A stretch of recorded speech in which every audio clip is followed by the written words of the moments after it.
Веќе се отвори дискусија. Дискусијата пламна, не се отвори гори студиото на Македонска телевизија. Подготвена од утринава како ја очекуваме нашата редовна гостинка, Билјана Ристевска, нутриционист, со која што ќе разговараме за великденските пости и за рамазанскиот пост. Зошто е добро да се пости и пред се како треба да се пости, поради тоа што постот е благодет и за душата и за телото. Добро утро. Добро утро. Се отвори дискусијата. Дали може во недела да си јадеме се што си јадеме, дури и количински да си јадеме и да кажеме од утре не јадам ништо и постам. Мислам, не јадам ништо, сакам да кажам не јадам ништо што сум јадел до недела. Каков шок е тоа на организмот? Па ако е само недела, не е проблем. Ако е само еден ден? Точно. Ама за жал, најчесто веројатно не е. треба телото да се подготви претходно, затоа оваа недела последната е во народот позната како сирна недела, недела во која што се конзумираат млечни производи, за телото, нели, да направи некоја залиха од млечни производи, односно продуктите кои што ги содржи калциумот, например, што го содржи млекото и млечните производи, и постепено, нели, во текот на оваа недела телото се подготвува за престојните великденски пости кои што се најдолги и траат 7 недели, односно 49 дена. Во зависност од организмот и навиките. Не значи дека во недела вие треба да бидете на салата зелена и ништо да не исконзумирате во текот на денот. Индивидуално е тоа, меѓутоа доколку правиме муабет, нели, за нели, да не биде стрес тоа за телото, односно другиот ден понеделник да не се лишите од сите хранливи материи кои што сте ги јаделе претходните денови, секако дека треба помала количината да е неизедена храна во недела, за понеделник полесно да се стартува постот и да нема, нели, тегоби по организмот, затоа што најчесто знаеме дека првите 3 до 5 дена се јавуваат оние симптоми на главоболка, можеби на гадење од одреден вид на храна која ќе почнат постите, од проста причина што во текот, нели, на претходните месеци телото секој ден било допингувано со одредени хранливи материи од животинско потекло, посебно оние кои што се, и сега вие го ставате, нели, на храна од растително потекло. Меѓутоа, сето тоа трае многу кратко, да не губат надеж и волја луѓето кои што се решени да постат од понеделник, да ги, нели, да бидат трпеливи во тие 3 до 5 дена, понатаму сето тоа ќе премине во навика, верувајте дека телото ќе се навикне и, нели, оние ензими кои што преработуваат животински протеин, ќе намалат со своето лачење и по автоматизам нема да бараат храна која што има таков протеин. Имам прашање, меѓутоа претходно подпрашање. Прво, каде е постот? Во желудникот или во главата? Во главата. Дефинитивно. Тоа е одговорот на прашањето, меѓутоа еве да го чуеме од вас. Ако човек се чувствува подготвен и решен е да пости, зошто да не рече еве добро, од утре постам? Проверено, докажано. Минатата година мене лично ми се случи тоа, не сакајки дома ми соопштија дека еве од утре се постам. И издржав 49 дена. Точно, не е воопшто проблем да решите дека од денес утре ќе постите. Меѓутоа, нели, веројатно во понеделникот кога сте почнале со пост, не сте биле на 1000 калории во текот на денот. Сте внеле храна доволна количина за телото да биде сито. Сте внеле јаминокиселини, протеини, меѓутоа тие биле од растително потекло кои што прават ситост во организмот. Значи не сте многу голема грешка прават луѓето, нели, во недела еве ќе се најадеме, ќе јадеме и прочка е недела, практично и трпезата е, нели, таква каква што е полна, има, нели, и сладка храна, има и масна храна, меѓутоа, нели, понеделникот не се прегладнувате. Никако. Ете така. Никако. Само доколку се прегладно организмот значи да не јадеш. Точно. Постот значи лишување од храна од животинско потекло. Меѓутоа не значи лишување од храна која што е квалитетна и полновредна. И што му треба на организмот. Точно. Особено протеини. Тука правиме најголема грешка. Тука правиме најголема грешка од проста причина што луѓето се сведуваат ако постат или внесуваат храна која што е нутритивно многу слаба, а е постна, нели, не знам, посеен кашкавал, не знам, посеен мајонез, не знам, голема количина на лепи пецива.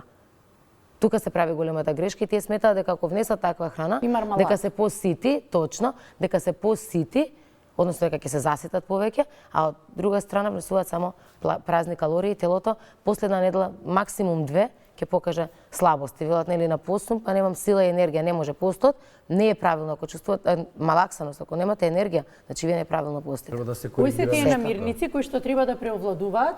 Кои се тие намирници? Гледавме во инсертите графче, па да, еден од протеините кои што постојано вие го Па и леќа, да, еден од протеините кои што вие постојано го наметнувате кога ве прашуваме што е тоа што треба да се конзумира. Што е она што вие го препорачувате да биде составен дел од постот? Така. Храната треба да биде избалансирана. Еднодневно меню треба да биде избалансирано. Исто како додека не постиме, така и кога постиме, треба да имаме адекватен внес на јаглени хидрати, протеини и здрави масти. Значи, ние ништо не лишуваме во постот, меѓутоа изворите ги менуваме. Добра. Од таа причина треба се внесуваат легуминозите, како што се вие напоменавте, гравчето, леќата, грашакот, боранијата, кои што имаат и протеини доволна количина, меѓутоа и растителни влакна, кои што се многу важни за дигестивниот систем. И може со малку лепче, нели? Секако дека може, меѓутоа лепчето треба да биде квалитетно лепче подготвено во домашни услови е најдобриот избор за леп кога конзумираме и посебно со овие легуминози е препорачливо заради тоа што аминокиселини кои што ги има содржи пченичното или обичното зрно ражано или кој да е зрно од кој што ќе биде подготвено брашното, не ги содржи во легуминозата и тие добро синергираат. Затоа, значи, кога имаме гравче, боранија, грашак, пожелно е да се конзумира 1 до 2 парчиња лепче. Меѓутоа, со прилог секако свежа салата.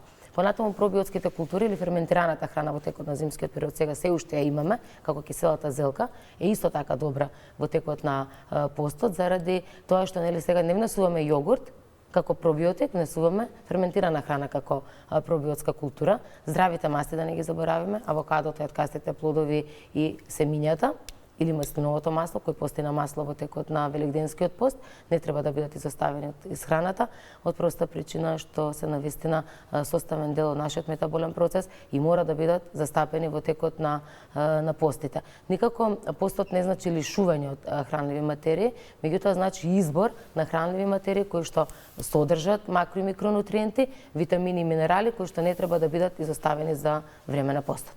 Великденски и рамазански пости зборуваме за две различни култури, за луѓе кои што консумираат различна храна, како да се однесуваат едните, како другите сега да чуем? И различно го поминуваат постот. И сега вака, нашиот пост, православниот пост, говори дека во текот на целиот ден можете да конзумирате храна, меѓутоа да нема храна од животинско потекло. И слободно можам да кажам дека нашиот пост е поздрав пост отколку рамазанскиот пост.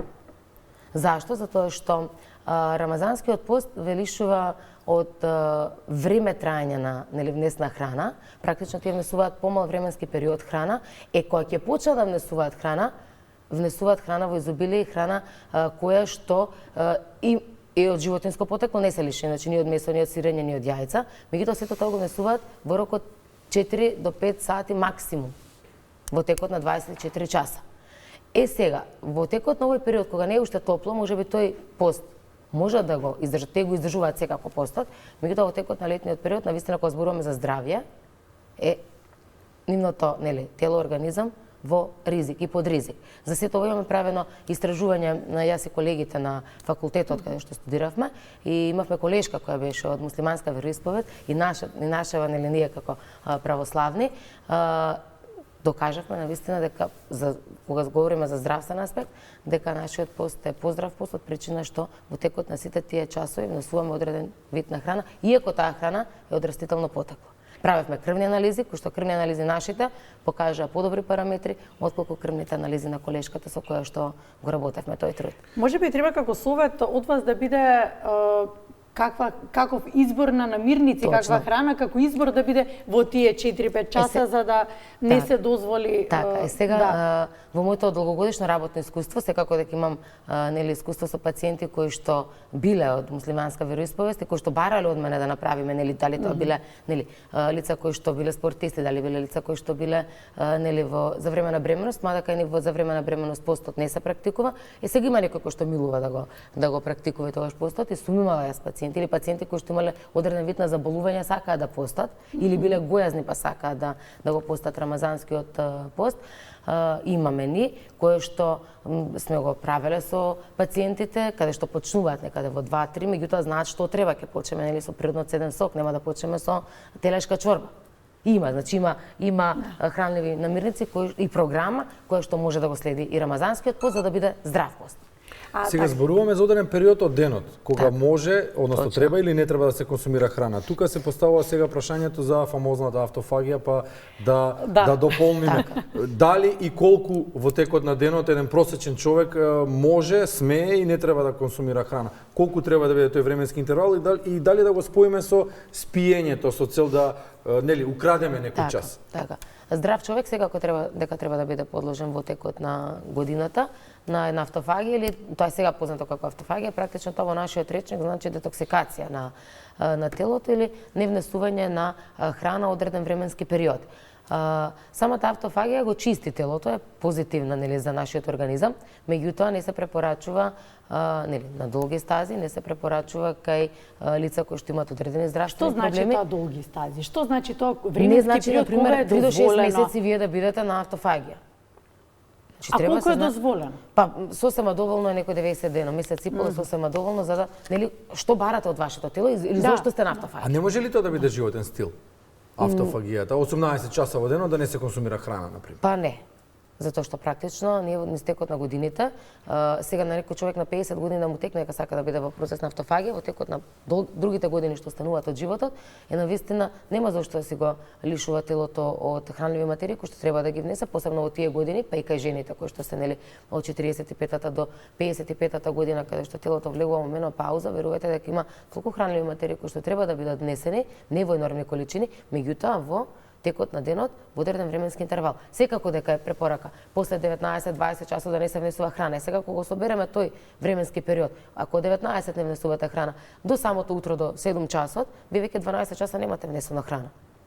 И се тука од сабале сигурно нема да внесете прво бурек или сендвич. Секако ќе внесете чајче, вода или некој природно цеден сок, па веќе некаде ќе ве фати 10 часот додека појадувате, тоа се веќе 15 часа сосема доволно. А замислете сега, не внесувате од 19 часот и да не внесете од 13 часот другиот ден хранливи материи и се од 13 часот да внесете се што ќе ви дојде до 17 часот или до 19 часот.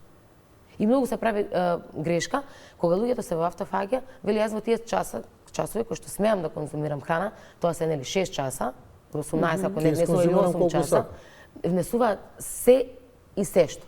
Значи тука имаме junk food, имаме fast food, имаме сладка храна, имаме газирани пијалаци, значи автофагијата не ви дозволува да ги внесувате сите овие хранливи материи кои што не би ги внеле претходно како здрава храна. А кога веќе зборуваме за трендови, мора да го споменеме и она што веќе излезе и по пишаните медиуми, можда да го забележиме, на големо се пишува, дека познати холивудски звезди, светски звезди, за да се појават во некоја креација која што е помал конфекцијски број и да ја фасцинираат публиката и пред се тоа се личности кои што се мора да споменеме дека тие се идоли на помладата генерација, па добро и не само на помладата генерација, знаеме ние да се угледаме во некој од нив, за да успеат да во својата идеја и реализација земаат извесен временски период апчиња кои што се наменети за диабетичари.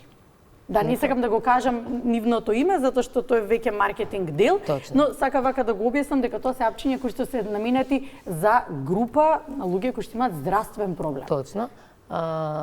Тоа не се само таблети, тоа веќе има нели и инектирање на одредени супстанции кои што превенираат нели гојазност, односно делуваат на намалување на телесна маса на човековиот организам. Што значи Моја тоа за препорака- организмот?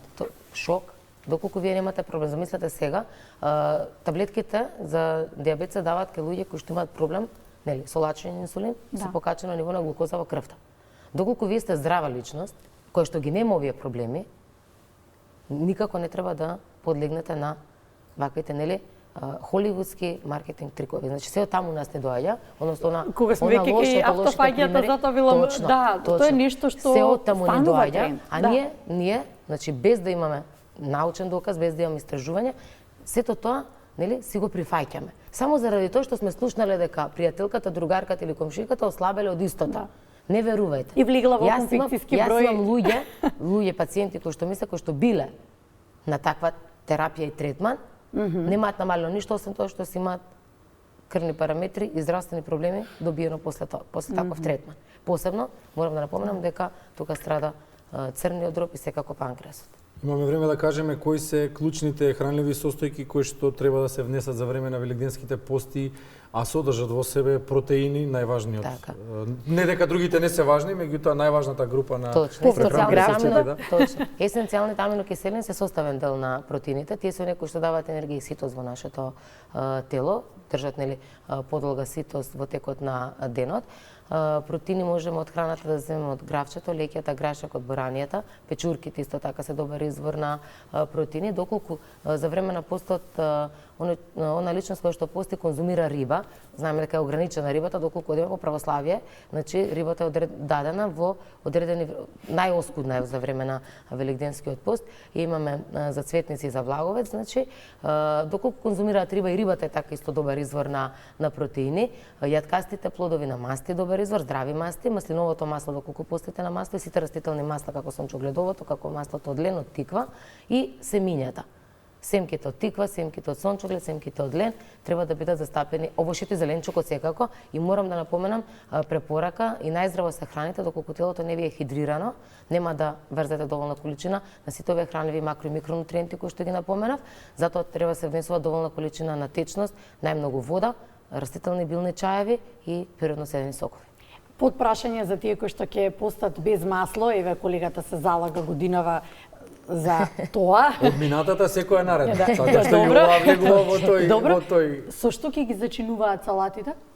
За салатите мисле како дресник на салата. Па да. Значи природно цеден сок од лимон и одредна количина на сол, меѓутоа минимална количина. Јас, например, кога конзумирам салата, не додавам сол, од проста причина што самиот зеленчук содржи, значи минерали, практично солта е минерал, меѓутоа минимална количина на сол и цедено сокче од лимон е сосема Некој од доволно. нас може да јадат салатата и не маринирана, на пример. Точно.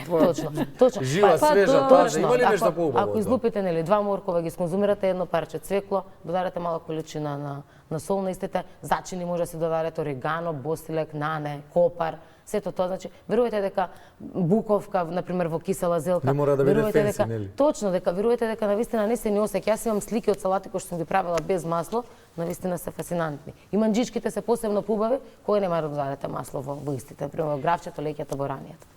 Епа со За лесно, 49 дена од понеделник се гледаме повторно со лесно нека ви биде постат на вас пред се, нека да, да. и на сите кои На што не сите гледаат, нека се да. Ние нема кои што да ќе постат. па да, кои што ќе постат, со лесно се благодариме. Благодарам и вам. Поздрав до сите За гледачи. гостувањето.